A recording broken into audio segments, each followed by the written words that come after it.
Hello everyone, welcome back to my channel. So आज की जो हमारी वीडियो का टॉपिक होने वाला है वो है टेक्निक्स ऑफ प्रोजेक्ट शेड्यूलिंग। सो आपने जैसे पिछले वीडियो में देखा, उसमें हमने डिस्क्राइब किया था कि प्रोजेक्ट शेड्यूलिंग क्या होती है, उसके एडवांटेजेस एंड उसकी प्रोसेस और टूल्स हमने उसमें डिफ़ाइन किए थे। तो आज का हमारा जो टॉपिक है इसमें हम देखेंगे कि जो प्रोजेक्ट शेड्यूलिंग है उसकी टेक्निक्स क्या क्या होती हैं। Basically project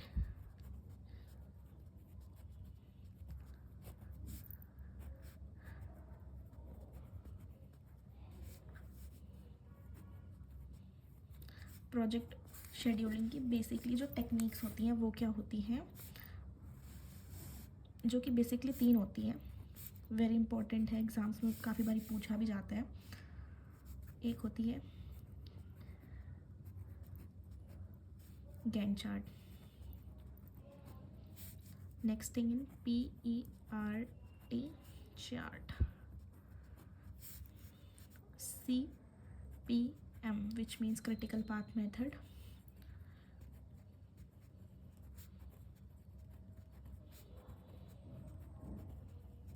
okay. सो ये चीज़ें होती हैं 1, 2 एंड 3। ओके। सो फर्स्टली सबसे पहले हम गैंट चार्ट देखेंगे कि बेसिकली गैंट चार्ट होता क्या है। ये एक बार चार्ट होता है, जैसे कि चार्ट से आपको पता चल रहा होगा कि क्या होता है। ये एक बार चार्ट है, ठीक है। मैं आपको भी शॉर्टली बताऊंगी क्या क्या है, ताकि आप एग्ज़ाम्स के लिए प्रिपेयर हो जाएं और शॉर्ट फॉर्म में आंसर्स लिख सकें, ठीक है। ये एक बार चार्ट होता है that shows vertical and horizontal axis, ठीक है।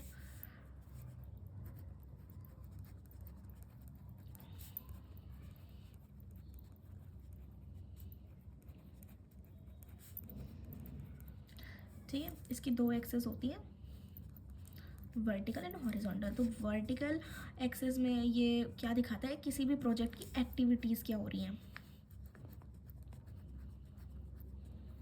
और इसमें टाइम ड्यूरेशन दिखाता है, ठीक है। तो अगर आप शॉर्ट फॉर्म में कहना चाहें तो एक जो ये गैंट चार्ट है, तो ये एक बार चार्ट है जो कि 2 चीज़ें दिखाता है, 2 एक्सेस दिखाता है, वर्टिकल एंड हॉरिजॉन्टल, ठीक है।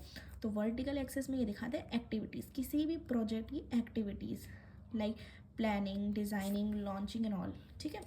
और हॉरिजॉन्टल एक्सेस में टाइम ड्यूरेशन की एक एक्टिविटी, एक काम को करने में कितना टाइम लगा रही है, ठीक है। So each activity is shown on horizontal बार, ठीक है, बेस्ड ऑन इट्स ड्यूरेशन, ठीक है। अगर आप ऐसे देखें, ये एक ग्राफ है, ठीक है, ये एक्स एक्सेस बना लो और ये वाई एक्सेस बना लो, ठीक है। तो यहाँ पे ये ड्यूरेशन है, और आप टाइम भी बोल सकते हैं, ठीक है। और इस साइड आपका क्या रिप्रेजेंट होगा, एक्टिविटी, ठीक है।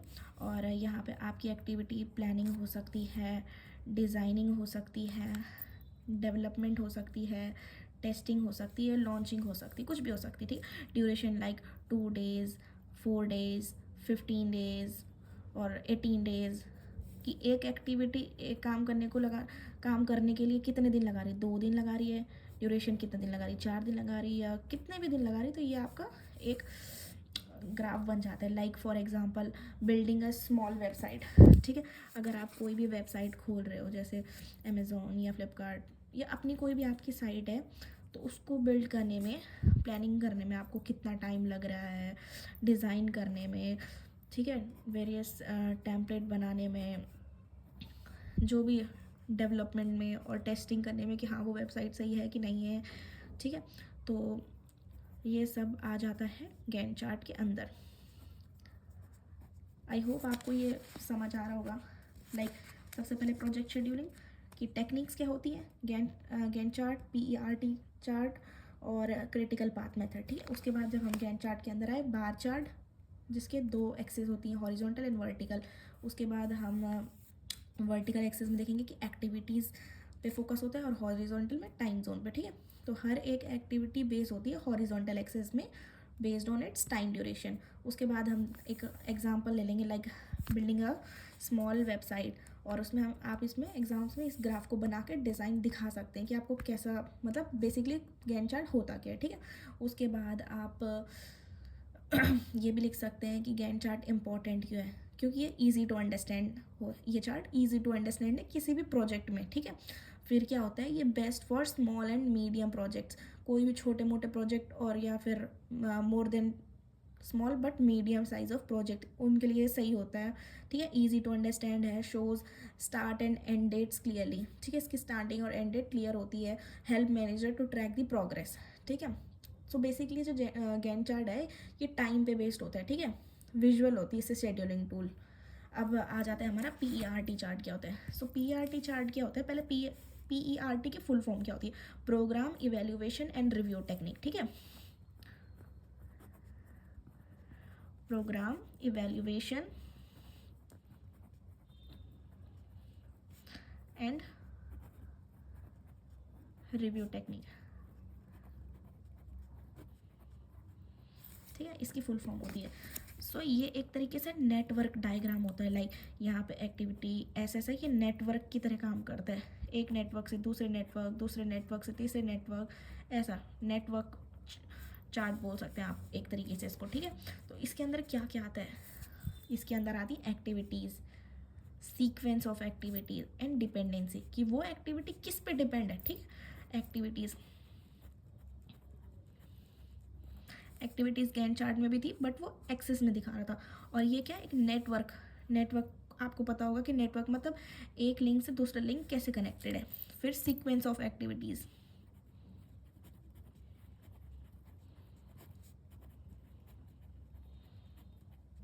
ठीक है, ये इसके अंडर है। और लास्ट है आपका डिपेंडेंसी,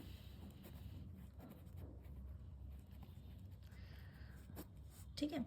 तो usually when time is uncertain, मतलब जब हमारा टाइम अनसर्टेन है, like we don't have a duration of timing, like you have to complete this project on 2 days or 5 days, then you are lacking with the time. So basically in that cases PERT technique is used in many of the projects.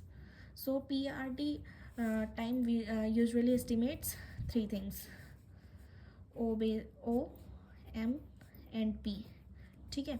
इसमें 3 time estimate किए जाते हैं क्योंकि हमारे पास proper time तो time uncertain होता है। तो O stand for optimistic time, जो कह सकते हैं हम बेस्ट केस होता है।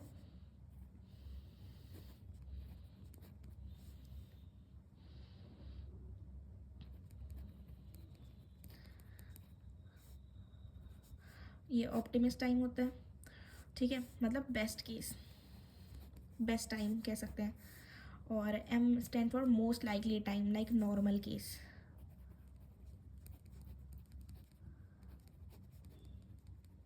ठीक है, नॉर्मल केस।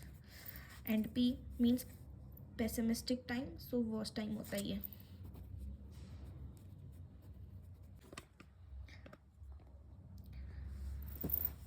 ठीक है, तो आपने देखा कि PERT के यूजेस क्या होते हैं, 3 टाइमिंग में 3 टाइम्स एस्टिमेट्स क्या होते हैं, ऑप्टिमिस्टिक बेस्ट केस होता है, most likely time means M, and P for worst case, PMOMP आप देख सकते हैं। इसका फॉर्मूला भी है, आप अगर एग्ज़ाम्स में फॉर्मूला, वैसे न्यूमेरिकल्स तो बहुत ही कम आएंगे प्रोजेक्ट मैनेजमेंट में, बट फिर भी आप लिख सकते हैं। इसमें एक्सपेक्टेड टाइम को TE से डिनोट किया गया है,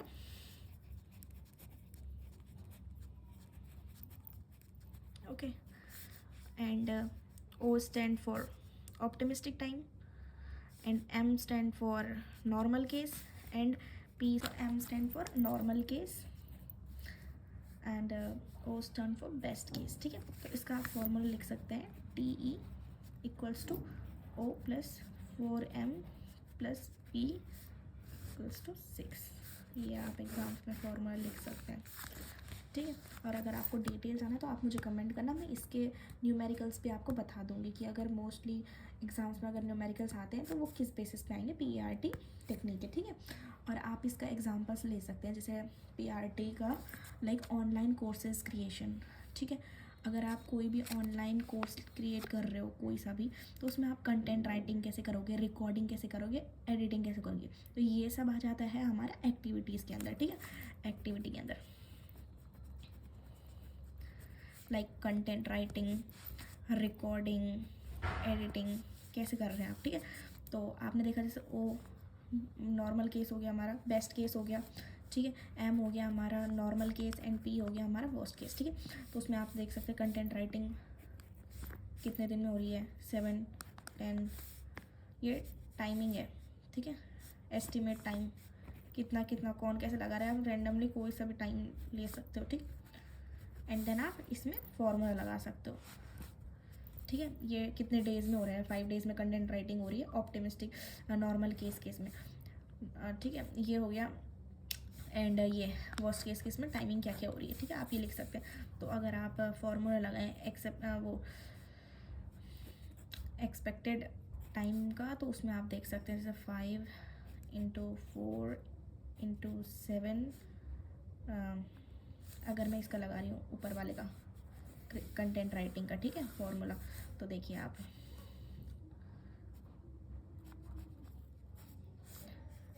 डिवाइडेड बाय 6, तो आपका कितना डेज़ में कंटेंट राइटिंग हो रही है, 7.2 डेज़ में, ठीक है।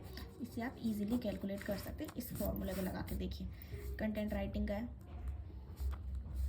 देख सकते हैं आप। ऐसे न्यूमेरिकल्स आते हैं एग्जाम्स में 5 मार्क्स के, ठीक है। और अब आप ये देख सकते हैं कि PERT टेक्निक इंपॉर्टेंट क्यों है, क्योंकि बेस्ट होती है रिसर्च एंड इनोवेशन प्रोजेक्ट्स के लिए, ईजिली हैंडल कर सकती है अनसर्टेनिटी को, ठीक है। Improve the time and estimation accuracy, ठीक है। Used in large and complex projects like, ठीक है, जो भी प्रोजेक्ट लार्ज होते हैं, थोड़े से कॉम्प्लेक्स होते हैं, तो उन प्रोजेक्ट्स में बेसिकली PERT टेक्निक यूज होती है, ठीक है। PERT बेसिकली ना प्रोबेबिलिटी एंड अनसर्टेनिटी पे फोकस करती है, ठीक है। अब लास्ट हमारा जो मेथड है वो है CPM, क्रिटिकल पाथ मेथड। ये बहुत ही लॉन्गेस्ट मेथड है, जो हमने अबव 2 पढ़े उनमें से, ठीक है। इसको लॉन्गेस्ट मेथड भी कहते हैं, longest path duration, longest path, ठीक है। लॉन्गेस्ट पाथ प्रोजेक्ट मेथड होता है ये, ठीक है। इसमें क्या होता है, जैसे आप कोई भी घर बना रहे हो, एग्जाम्पल, ठीक है, आप कोई भी घर बना रहे हो, हाउस कंस्ट्रक्शन हो रहा है,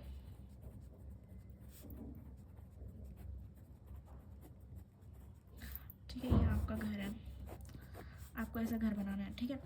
तो आप क्या क्या इसमें मेन बेसिक क्या क्या होगा, मतलब एक्टिविटी क्या क्या होने वाली है किसी भी घर को बनाने के लिए। ए होता है, उसमें फाउंडेशन डलेगा, बी, ठीक है, वॉल्स, रूफिंग होता है, पेंटिंग होता है, फर्नीचर होता है, ठीक है। और इसका टोटल टाइम कितना आएगा, अगर हमको कैलकुलेट करना है टोटल टाइम, तो वो हमें कैसे पता चलेगा, ठीक है। तो आपने इसमें देखना है कि आपके पास ये एक्टिविटीज़ हैं, फिर ड्यूरेशन की, फाउंडेशन लगने में कितने दिन लग रहे हैं, वॉल्स लगने में कितने दिन लग रहे हैं, रूफिंग में कितना टाइम लग रहा है, पेंटिंग में कितना टाइम लग रहा है, ठीक है। डिपेंड्स ऑन कि कब फाउंडेशन का टाइम स्टार्ट हो रहा है, फिर उसका दूसरा स्टेप भी वॉलिंग, फाउंडेशन एंड एवरीथिंग, ठीक है। तब जाके हम देखेंगे कि कैसे हो रहा है, कि लॉन्गेस्ट प्रोसेस है। एक साइड हम एक्टिविटीज़ ले लेंगे, दूसरी साइड हम ड्यूरेशन देख लेंगे, तीसरी साइड हम डिपेंड्स ऑन लाइक कहाँ से काम स्टार्ट हुआ है, कब काम स्टार्ट हुआ है और कब काम ख़त्म हुआ है, तब जाके हम किसी का टाइम नोट कर सकते हैं, ठीक है। तो जैसे हाउस कंस्ट्रक्शन में एक्टिविटी मैं शॉर्ट फॉर्म में लिख रही हूँ यहाँ पे, जैसे फाउंडेशन का हो गया, वॉल्स का हो गया, रूफिंग का हो गया, पेंटिंग का हो गया, ठीक है। तो अब आप देखोगे डिपेंड्स ऑन, ये डिपेंड्स ऑन वाला पोर्शन है, ठीक। अब देखोगे आपको कि फाउंडेशन लगने में कितना टाइम लग रहा है, 5 दिन लग रहे हैं, ठीक है। फिर वॉल्स में 6 दिन, रूफिंग में 4 दिन, पेंटिंग में 3 दिन, ठीक है। अब डिपेंड्स ऑन स्टार्ट कहाँ से हो रहा है, ABC, मतलब इसके बाद ये होगा, ठीक है। तो इसका आप ऐसे देख सकते हैं कि A + B + C, कैसे, A + B + C, ठीक है। देखो 5 + 6 + 4 + 3, आप इन सबको ऐड कर लेंगे, ठीक है। ये पूरा का पूरा ड्यूरेशन ऐड करके जितना भी टोटल आएगा वो आपका डेज हो जाएगा, लाइक यहाँ पे कितना हो रहा है, 18 डेज, ठीक है। ये लॉन्गेस्ट मेथड है, हर स्टेप का ड्यूरेशन कैलकुलेट होगी, इसीलिए इसे क्रिटिकल पाथ बोला जाता है। क्रिटिकल तो नाम से ही पता चल रहा होगा आपको कि क्रिटिकल मतलब लॉन्गेस्ट पाथ ऑन। सो आपको पता चल गया होगा कि क्रिटिकल पाथ मेथड क्या होता है। तो क्रिटिकल पाथ मेथड में जो इम्पोर्टेंट है कि it identify the critical activities, like जो एक्टिविटीज़ ऐसी हैं जो काफ़ी डिफ़िकल्ट हैं टाइम ट्रैक करने में। तो बेसिकली लाइक आपने देख दिया होगा क्रिटिकल पाथ मेथड में basically widely use in constructions, IT and manufacturing companies for their projects. Okay, so critical path methods के आपको पता है काफ़ी ज़्यादा न्यूमेरिकल्स एग्ज़ाम्स में पूछ लिए जाते हैं, और अगर आपको वो न्यूमेरिकल्स करवाने हैं तो आप एक बार कमेंट कर लेना कि आपको अगर न्यूमेरिकल्स, तो मैं उसमें एक पर्टिकुलर वीडियो बना लूँगी जिसमें हम न्यूमेरिकल्स कवर करेंगे क्रिटिकल पाथ मेथड के, ठीक है। सो ये एग्ज़ाम्स में बहुत ज़्यादा इंपॉर्टेंट हो जाता है critical path method, PRT method and Gantt chart, ठीक है। सो आई होप आपको वीडियो अच्छी लगी हो। अगर वीडियो अच्छी लगे तो लाइक शेयर सब्सक्राइब करना ना भूलें। बाय।